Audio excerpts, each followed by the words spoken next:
Journey में आपका best guider होने वाला है ना, तो वो है सिलेबस। तो उसके साथ साथ आप PYQs भी देखते रहो। वैसे यहाँ पे मैं करंट अफेयर्स के लिए एक चीज़ बताना चाहूँगी जो मैं भी करती थी। आप कोचिंग में 2 लाख लगाने के बारे में जो सोच रहे हैं, वो पैसे बचा करके टेस्ट सीरीज़ में लगा लो, जो कि आपके जर्नी में हेल्प करे। सिर्फ वैसे रिलेशंस को आप मेंटेन करना। यूपीएससी की सबसे जो डिमेरिट मुझे लगती है वो ये मैंने यूपीएससी को एज अ बबल अपने सराउंडिंग में क्रिएट कर दिया था कि यही है, यही सब कुछ है, इसी से सब कुछ हो सकता है। ये वीडियो पहले वीडियो से काफ़ी डिफरेंट होने वाला है, क्योंकि इस वीडियो में मैं बात करने वाली हूँ कि अगर मुझे अपनी 4 साल पुरानी नेहा से कुछ कहना होता यूपीएससी की तैयारी करने के स्टार्टिंग में ही, अगर मुझे कुछ चीज़ें उसको गाइड करनी होती कि उसे कैसे अपने स्टेप्स लेने चाहिए, कैसे प्रिपरेशन शुरू करनी चाहिए, क्या क्या चीज़ें करनी चाहिए और क्या क्या गलतियाँ नहीं करनी चाहिए, तो मैं ये कहती 3 ग्रुप में लोगों को बांटती हूँ जो भी यूपीएससी की प्रिपरेशन करते हैं। पहला ग्रुप जिन्होंने अभी 12th पास किया है, दूसरा ग्रुप जो अभी कॉलेज के ईयर में है, चाहे फर्स्ट सेकेंड थर्ड ईयर किसी में भी है, एंड तीसरा ग्रुप जो कि ऑलरेडी ग्रेजुएट है। तो मैं सबसे पहले इन तीनों ग्रुप को बांट करके और इसके अकॉर्डिंग आपको चीज़ें बताऊंगी। तो सबसे पहले एक और बात कहूँगी, अगर 12th से पहले वाले हो ना, निकल जाओ यहाँ से, जाओ लाइफ थोड़ा एंजॉय कर लो, फिर सोचना यूपीएससी के बारे में। तो अगर आप उन ग्रुप में आते हो जो कि जिन्होंने अभी 12th किया है एंड अभी वो अपने करियर के बारे में सोच रहे हैं क्या करना चाहिए, एंड इस पॉइंट पे सबको सोचना चाहिए। अगर आपका आर्ट्स है तो आपको कुछ करने की ज़रूरत नहीं है, आप आराम से कॉलेज करो अपना, एंड कॉलेज में भी अगर आप आर्ट्स लेते हो तो आप आराम से करो, नो वरीज। अगर आपका सब्जेक्ट आर्ट्स के अलावा कोई और है तो आप अपने आप को NCERTs की बुक्स से फैमिलियर करो। 6th to 10th की NCERTs ले लो स्टेप वाइज करके, एंड उससे अपने आप को बस फैमिलियर करो। मैं बात करती हूँ दूसरे ग्रुप की जो कि अभी कॉलेज में है। तो अगर आप अभी कॉलेज में हो, चाहे वो फर्स्ट सेकेंड और थर्ड ईयर में हो, किसी में भी हो, तो आप यहाँ पे भी अगर आपने पहले कभी कोई तैयारी नहीं की, आपके मन में अचानक से आया कि आपको यूपीएससी या किसी भी गवर्नमेंट एग्ज़ाम में जाना है, तो आप NCERT से अपने आप को फैमिलियर कर लो। एंड अगर आप कॉलेज के थर्ड ईयर में हो तो वहाँ पे आपको न्यूज़पेपर से अपने आप को फैमिलियर ज़रूर कर लेना चाहिए। बाय द वे न्यूज़पेपर तो हमें शुरू से ही पढ़ना चाहिए, पर जिन्होंने अब तक नहीं पढ़ा है थर्ड ईयर में, एटलीस्ट आप न्यूज़पेपर से अपने आप को फैमिलियर करना शुरू कर देना। एंड वहाँ पे आपको पूरा न्यूज़पेपर पढ़ने की कोई ज़रूरत नहीं है, आप सिर्फ एडिटोरियल्स में उठाओगे ना, मतलब आपका बहुत ही अच्छा बेस तैयार होगा उससे। अब आते हैं उन पे जो कि ग्रेजुएट हैं, जिनका कॉलेज कंप्लीट हो चुका है। अगर वो आर्ट्स स्ट्रीम से है, आप स्टैंडर्ड बुक्स उठा सकते हो। अगर आपका आर्ट्स स्ट्रीम नहीं है, कोई और स्ट्रीम है, तो सबसे पहले अपने आप को सब्जेक्ट से थोड़ा फैमिलियर कराओ, लाइक NCERTs के कुछ बुक्स उठा लो। तो मैं बस एक बात यहाँ पे कहूँगी कि आपको स्टैंडर्ड बुक्स उठा लेने चाहिए एग्ज़ाम होने के एटलीस्ट 12-13 महीने पहले। आपको स्टैंडर्ड बुक्स वहाँ पे उठा लेना चाहिए, क्योंकि 6 महीने में यूपीएससी निकल जाएगा, लेकिन बस प्रीलिम्स निकल सकता है, बाकी मेंस में आप वैसे भी छटोगे। तो आपको एटलीस्ट अपनी लाइफ का 1-1.5 साल इस फील्ड को देना पड़ेगा, 2 साल आपको एटलीस्ट देना ही पड़ेगा, ताकि आपकी एक बेसिक अंडरस्टैंडिंग होए। एंड अगर स्मार्ट वे में जाओगे तभी आपको 1-2 साल देना पड़ेगा।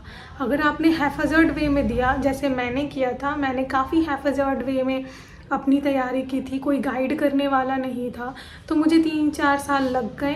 एंड मुझे पता चला कि मैंने कितनी बड़ी गलतियाँ की है। लाइक अपने आप को मैंने न्यूज़पेपर से फैमिलियर नहीं किया था, तो मुझे न्यूज़पेपर की हैबिट लाने में ही 3-4 महीने लग गए थे। एंड उसके बाद हम आते हैं कि आपको तैयारी कैसे करनी चाहिए। तो आप मैं पकड़ के चलो, एंड वहाँ से 1 साल पहले एटलीस्ट आप स्टैंडर्ड बुक्स पिक कर लो। एंड उसके पहले जो बेसिक चीज़ें मैंने बताई, लाइक NCERTs उठाना, न्यूज़पेपर से अपने आप को फैमिलियर करना, ये करना शुरू कर दो। ओके, देन अभी आपने स्टैंडर्ड बुक्स उठा ली, आप उसे पढ़ो, आप चीज़ें समझो, एंड वीकेंड पे आपने जो भी पढ़ा, जो भी टॉपिक पढ़ा, उसके PYQs निकालो, मेंस की बात कर रही हूँ मैं। मेंस के PYQs निकालो, उसके रिलेटेड जो भी टॉपिक है उसकी आंसर राइटिंग करो।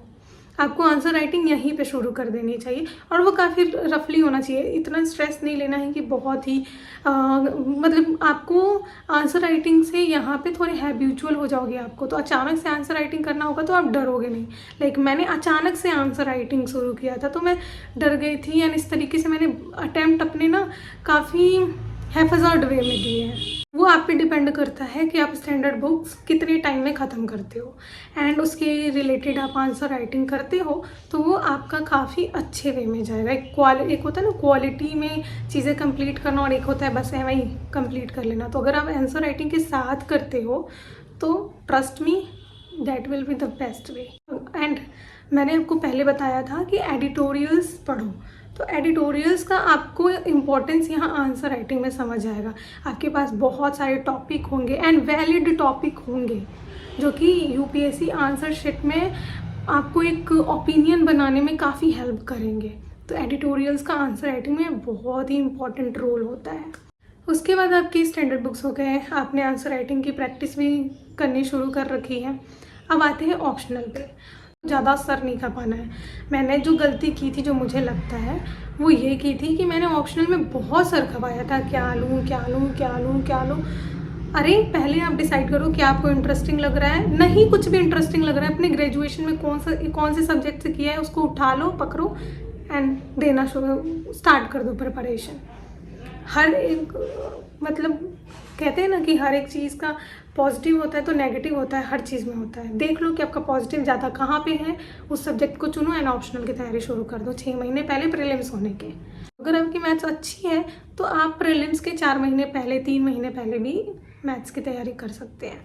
CSAT की तो आप CSAT की तैयारी कर सकते हैं, नहीं तो 6 महीने पहले ही आप CSAT की भी तैयारी करना शुरू कर दो अगर आपका मैथ्स वीक है तो।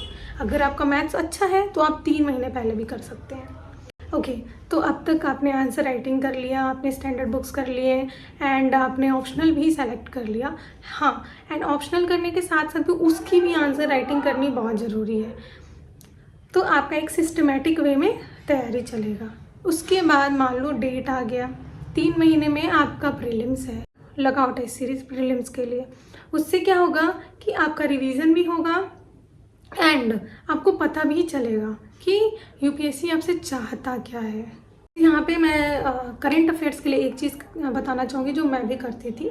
बहुत सारे चैनल्स आते हैं जो न्यूज़पेपर के शॉर्ट वीडियोस बनाते हैं। पूरा वीडियो देखने की कोई ज़रूरत नहीं है। न्यूज़पेपर के लिए कभी भी आप वीडियोस मत देखना, खुद से ही पढ़ना, बहुत सही रहेगा वो।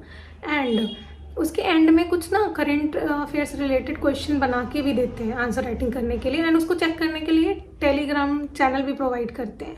तो आप वो ज़रूर करना डेली।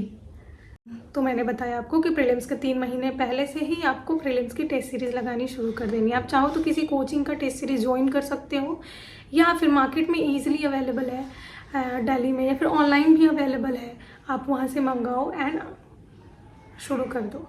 इनफैक्ट मैं यहाँ पे आपको सजेस्ट करूँगी कि आप कोचिंग में 2 लाख लगाने के बारे में जो सोच रहे हैं वो पैसे बचा करके टेस्ट सीरीज़ में लगा लो एंड पढ़ाई खुद से करो, क्योंकि मैंने भी कोचिंग लगाई है एंड मुझे यही बात समझ आई है। तो मैं आपके सामने ज़्यादा हाइप करके चीज़ें नहीं बताऊँगी कि कोचिंग मस्ट नीडेड है, ये है वो है।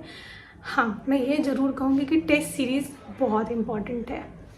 ओके, देन आते हैं प्रीलिम्स पे। आपने प्रीलिम्स दे दिया, एग्ज़ाम कैसा गया क्या गया उस पर बाद में आते हैं। पहले 2-3 दिन का आप रिलैक्स ले लेना, थोड़ा जो भी चीज़ें आपने मिस की उसके बाद आप लग जाओ, फिर से टेस्ट सीरीज़ ज्वाइन कर लो मेंस के लिए। मेंस के लिए टेस्ट सीरीज़ ज्वाइन कर लो, आंसर्स लिखो, जितने आंसर्स लिख सकते हो लिखो, समझो, क्योंकि यहाँ पे आपको आपके आंसर चेक करने के लिए कोई होगा। आपकी जो भी मिस्टेक है वो आपको बताएंगे। आपको यहाँ पे कंटेंट की प्रॉब्लम नहीं आएगी, ना ही आपको किसी और चीज़ की प्रॉब्लम आएगी। आपको प्रॉब्लम आ सकती है आंसर राइटिंग करने के तरीके में, तो वो आपको टेस्ट सीरीज़ ज्वाइन करने के बाद काफ़ी अच्छे से समझा देंगे। एंड उसके बाद से भले आपका प्रीलिम्स हुआ नहीं हुआ, आपको बस दिमाग में ये रखना है कि ये मेंस मुझे देना है। एंड उसी हिसाब से आपकी तैयारी होनी चाहिए। एंड मेंस देने के लिए आप बैठो ना बैठो, आप अपने घर पे पेपर्स निकलवा लो, तुरंत पेपर्स आ जाते हैं, एग्ज़ाम होने के तुरंत बाद ही आ जाते हैं, निकालो, खुद से लिखना शुरू करो।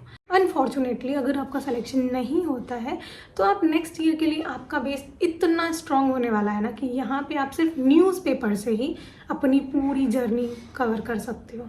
एंड काफ़ी लाइट फील करके भी आपको डिप्रेस्ड, प्रेशर बिल्कुल फील नहीं होगा, क्योंकि आपने हर एक कंटेंट रेडी रखा है।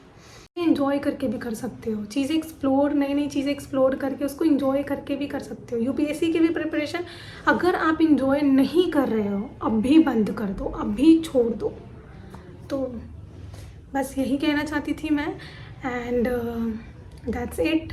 इससे रिलेटेड आप कुछ और मुझसे पूछना चाहते हो, आपको कुछ और गाइडेंस चाहिए, मेरी वीडियो अगर आपको अच्छी लगी हो, थोड़ी सी भी आपको ऐसा लगा हो कि आपकी जर्नी में हेल्पफुल है, कुछ भी पॉजिटिव ऐड ऑन हो रहा है, तो मेरे वीडियो को ज़रूर लाइक कर दें।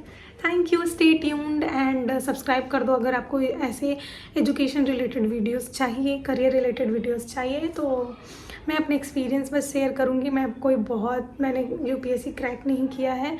क्या क्या चीज़ें आप करोगे जिससे आपकी यूपीएससी क्लियर होने के चांसेस बढ़ जाएंगे, एंड क्या क्या चीज़ें हैं जो आपको अवॉइड करना है, ये ज़रूर बता सकती हूँ मैं।